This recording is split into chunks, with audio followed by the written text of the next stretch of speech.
بسم اللہ الرحمن الرحیم۔ شادی کی پہلی رات ہم ایک دوسرے کو دیکھ کے بڑی دیر ہنستے رہے کہ یہ ہم نے کیا کر دیا ہے، لیکن ان کیکوں کے پیچھے کی فکریں ہم دونوں کے چہروں سے عیاں تھی۔ شادی چونکہ جلد بازی اور خاندان والوں کی ناراضگی میں ہوئی تھی، سو موندی کھائی کے پیسے میرے پاس نہیں تھے۔ ایک دوست سے ادھار پکڑ کے سونے کی ایک ہلکی سی انگوٹھی اسے دی، جسے اس نے یہ کہہ کر واپس کر دیا کہ میں تمہارے حالات سے واقف ہوں، جن حالات میں شادی ہوئی ہے اس سے بھی واقف ہوں، سو جب خود دلا سکو گے تب لوں گی۔ میں نے تھوڑا شرمندہ ہوتے ہوئے پوچھا کہ اچھا بتاؤ، تمہاری سب سے بڑی خواہش کیا ہے؟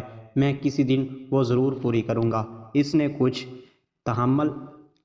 تحمل کے بعد کہا کہ زندگی میں دو ہی خواہشات کے لیے خدا کے سامنے گڑ گڑائی ہوں، ایک اپنا گھر ہو، چاہے بہت چھوٹا سا ہو لیکن اپنا ہو، اور دوسرا میرے سامنے ہے۔ ہم دونوں نے ایک دوسرے کا منہ دیکھا اور مسکرانے لگے۔ پسند کی شادی پہ عورت پہلے اپنے گھر والوں سے سنتی ہے، بعد میں سسرال سے۔ وہ ساری کشتیاں جلا کے آئی تھی، سو اس نے زبان سی لی۔ اب اگلی ذمہ داری میری تھی۔ ایک دوست کے دوست سے لاہور ایک کال سینٹر میں جاب مل گئی، لیکن میں کبھی اپنے شہر سے نکلا نہیں تھا، سو ایک انجان شہر میں جانے کے لیے مجھے تھوڑا بہت سرمایہ درکار تھا۔ ابو سے مجھے 10,000 ملے، اگلے ہفتے کی ٹکٹ تھی۔ رات کو میں حسابوں میں مصروف تھا تو وہ میرے پاس آئی۔ اس نے اپنے زور سے بند مٹھی کھولی اور میرے سامنے کر دی۔ میں نے کہا، تم فکر نہ کرو، میرے پاس پیسے ہیں، یہ تم اپنے پاس رکھو۔ یار، مجھ سے جھوٹ نہ بولا کرو، مجھے پتہ ہے نہیں ہے۔ میں خاموش ہو گیا کیونکہ پیسوں کی ضرورت مجھے تھی۔ وہ میرے پاس بیٹھ گئی اور کسی ماسٹر پلانر کی طرح مجھے سمجھانے لگی۔ میں نے ایک پلان سوچا ہے۔ کیا تمہاری گندم گاؤں سے آتی ہے نا؟ ہاں، تم ایسا کرو، ان پیسوں کی گندم لے لو، گھر کے لیے بھی لینی ہے، گاؤں سے تمہیں سستی مل جائے گی۔ میری ایک دوست ہے، اس سے بات کی ہے میں نے، اس کو ضرورت ہے، تم یہاں سے اٹھا کر وہاں دے دینا، کچھ پیسے بچ جائیں گے۔ وہ بڑی ایکسائٹمنٹ سے مجھے ایک بزنس پلان سمجھا رہی تھی۔ میں اس کی معصومیت پہ مسکرایا، لیکن پلان برا نہیں تھا، پلان کامیاب رہا۔ یہ پلان ہم نے گھر والوں سے مخفی رکھا۔ پیسے لے کر جب میں گھر آیا تو رات کو ہم چھوٹے بچوں کی طرح پیسے گن رہے تھے، جیسے بچے غلہ توڑنے کے بعد گنتے ہیں، حتیٰ کہ ان کو پورا حساب ہوتا ہے۔ ہمیں فی من 350 روپے کے حساب سے 6,300 منافع ہوا۔ یہ ہمارا پہلا کامیاب بزنس تھا۔ 2,000 میں نے اس کے منع کرنے کے باوجود اس کے ہاتھ پہ رکھا، کیونکہ اصولی طور پر یہ اس کی کمائی تھی۔ اگلے ہفتے میں اسے چھوڑ کے لاہور نکل گیا۔ لاہور میرے لیے انجان تھا۔ کچھ دن دوست کے گھر رہا، بعد میں جب اپنی رہائش ڈھونڈنی پڑی تو دال روٹی کا بھاؤ پتہ چلنے لگا۔ رہائش اور ماہانہ خرچوں کا حساب لگایا تو یہ میری سوچ سے تھوڑا زیادہ تھا۔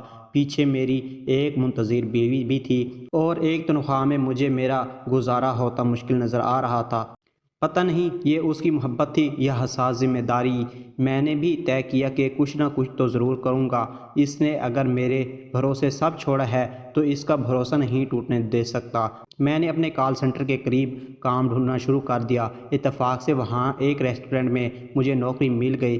ہوتا اب یہ تھا کہ صبح 7 سے شام 5 میں کال سینٹر میں ہوتا تھا، وہاں سے آ کے سو جاتا تھا، اور رات 12 سے صبح 6 نائٹ شفٹ پہ ریسٹورنٹ۔ وہاں سے مجھے 2 وقت کا کھانا مل جاتا تھا، جس سے میرا کافی خرچہ بچ جاتا تھا۔ کال سینٹر کی تنخواہ 15,000 تھی، جو کمیشن ملا کے 25-26 بن جاتا تھا، اور ریسٹورنٹ والے مجھے 8,000 دیتے تھے۔ اس اضافی کام کا میں نے گھر نہیں بتایا تھا، ورنہ میری بیوی مجھے کبھی یہ نہ کرنے دیتی۔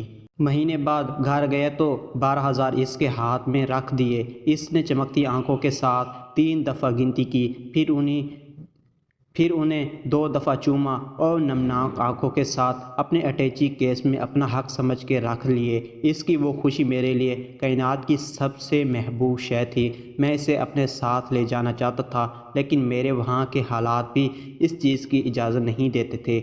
اس نے بھی برباری کی انتہا کرتے ہوئے خود ہی منع کر دیا۔ اس کی دعائیں تھیں یا اس کا رزق۔ 2 ماہ میں مجھے ایک فارم میں نوکری مل گئی۔ یہاں میری تنخواہ 40,000 تھی، جو میری سوچ اور ضروریات کے حساب سے کافی زیادہ تھی۔ محنت کی عادت تو مجھے پہلے ہی تھی، سو فارغ وقت میں نے ایک پیکنگ کمپنی میں نائٹ شفٹ پہ نوکری کر لی۔ یہ کام ریسٹورنٹ سے کافی بہتر اور صاف ستھرا تھا اور تنخواہ بھی مناسب تھی۔ اس نوکری کا میں نے اسے نہیں بتایا، اس کو سرپرائز دوں گا۔ اس دفعہ میں 2 ماہ بعد گھر گیا، اس کی سالگرہ تھی اور گھر والوں کے ساتھ ہم انتہا کے میسنے تھے، ان کو کچھ نہیں بتاتے تھے۔ سالگرہ پہ ایک چھوٹا سا کیک ہم 7 لوگوں میں تقسیم ہوا۔ رات کو ہم جب کمرے میں اکیلے ہوئے تو اس سے ایک ڈبہ پکڑا دیا۔ اس نے خوشی اور حیرت سے اسے الٹا پلٹا کر دیکھا اور پوچھا، کیا ہے اس میں؟ خود ہی دیکھ لو۔ اوہ اچھا، میرے پاس بھی کچھ ہے۔ میں نے حیرت سے پوچھا، واقعہ کیا؟ اس نے اپنے اٹیچی کیس سے ایک چھوٹا سا ڈبہ نکال کے مجھے دے دیا۔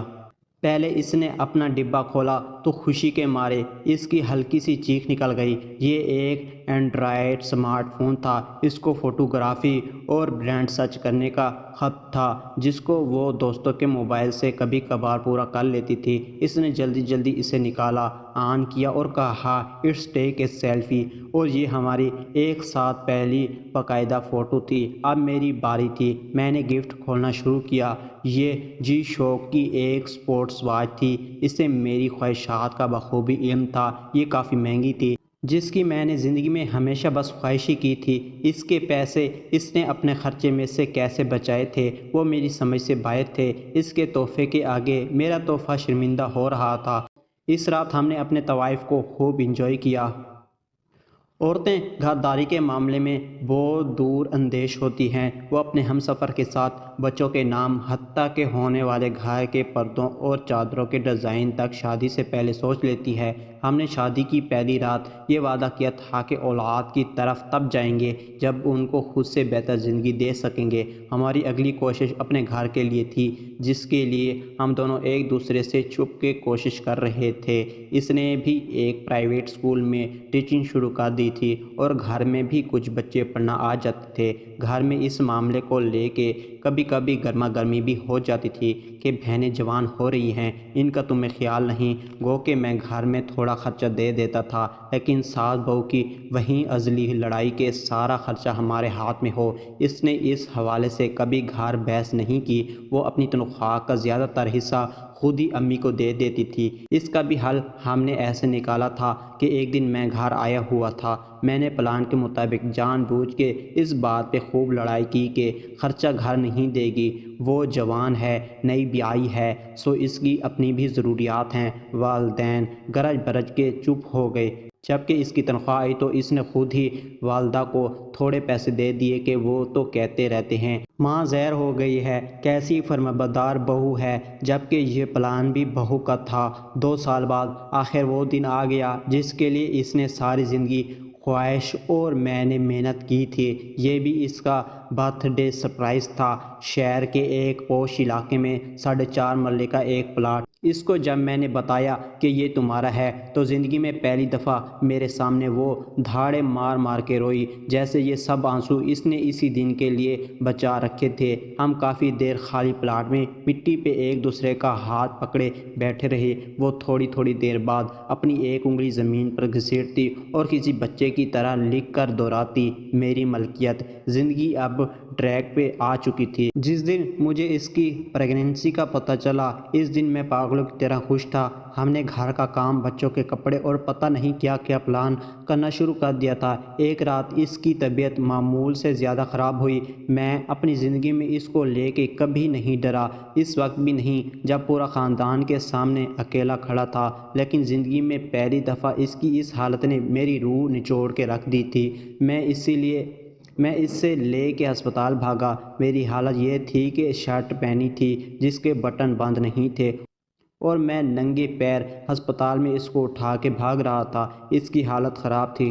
ڈاکٹروں نے ایک زندگی بچانے کا آپشن دیا تھا جس کا جواب واضح تھا۔ میں وارڈ کے باہر فرش پہ گھٹنوں کے بل بیٹھا اللہ تعالیٰ سے اس کی زندگی کی بھیک مانگ رہا تھا، لیکن خدا کو کچھ اور منظور تھا۔ اس نے اس کے لیے بہتر گھر چن رکھا تھا اور وہ ایک بیٹی کا تحفہ دے کے مجھے دغا دے گئی۔ اس کا تحفہ ہمیشہ کی طرح میرے سارے تحائف پہ بھاری تھا۔